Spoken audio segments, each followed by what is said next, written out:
السلام عليكم ورحمة الله وبركاته. أهلا وسهلا بكم أعزائي المتابعين في فيديو جديد.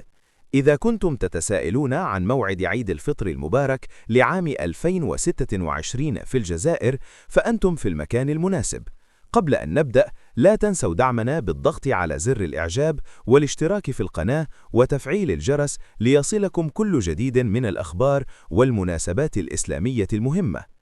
يعد عيد الفطر المبارك من أبرز المناسبات الدينية التي ينتظرها المسلمون في الجزائر وفي مختلف أنحاء العالم، حيث يأتي بعد شهر رمضان المبارك، ويتم تحديد موعده بناء على رؤية هلال شهر شوال.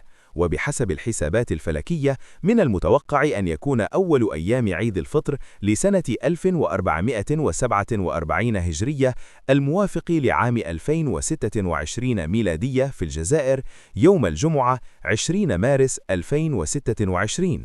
كما تشير التوقعات إلى إمكانية رؤية هلال شهر شوال مساء يوم الخميس، مما يجعل يوم الجمعة هو أول أيام العيد بإذن الله تعالى. ومبروك عيدك، تقبل الله منا ومنكم صالح الأعمال في هذا الشهر الكريم، وكل عام وأنتم بألف خير.